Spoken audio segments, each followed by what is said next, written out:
Krup cracks me up. By Dan Gutman. Pictures by Jim Barlow. Chapter 1. Field trips are boring.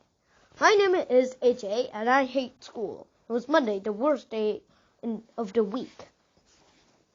We were on our way to lunch in the voletarium at elementary school. My friend Ryan Dole was the line leader. I was the door holder.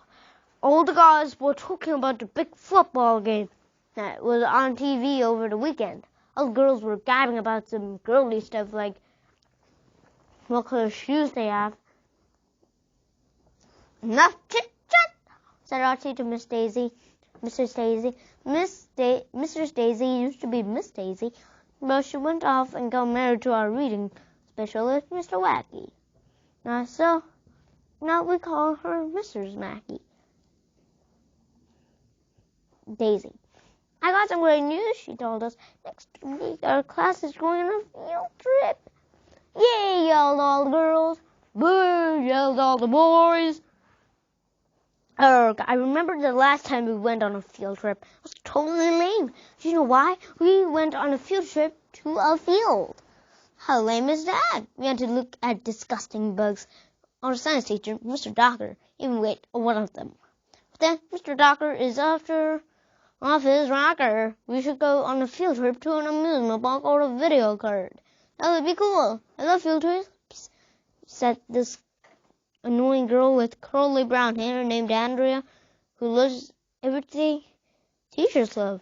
Me too, said her crybaby friend Emily. Where are we going?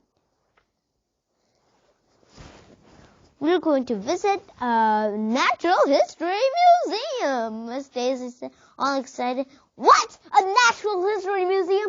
Natural stuff is boring. History is boring. And nothing's more boring than a museum. So a natural history museum is sure to be the most boring place in the history of the world. Now do you know why I hate school?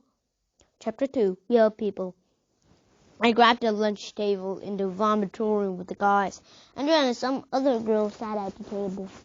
Michael never ties his shoes, put straws in his nostril, and said he was a walrus. Neil, who we called a nude kid, even though he wears clothes, put tater tots over his eyeballs. Ryan balanced his lunchbox on his head. Broccoli, I said as I opened my lunch bag. I'm not eating food that looks like a tree. I'll eat it, said Ryan, who will eat anything. Ryan even eats stuff that isn't food. He's weird. I don't want to go to a natural history museum, Michael said. What a snore, I told the guys. Bet they're going to tell us the history of rocks. Hey, rocks are cool, said Neil, the nude kid. I have a rock collection at home. You collect rocks? I asked Neil. Why collect something that's just lying on the ground? You may ask, well, collect air. My uncle collects air, Ryan said. Whenever he goes on a trip, he brings an empty bottle along. He got bottles of air from all over the world. Your uncle is weird, I told Ryan. One time he couldn't find a bathroom and had to use one of his bottles. Ryan added, "Ew, gross, see? I told you he was weird." I said, that's when Little Miss I Know Everything opened her big mouth at the next table. Natural history isn't about rocks and air, dumbass, she said. It's about all the objects in nature, like plants and animals. So it's a race, I told Andrea. Anytime anybody says something mean to you, just say, so is your race. That's the first rule of being a kid. I wish some plants and animals would fall on Andrea's head, like a 400-pound piece of broccoli and a hippopotamus.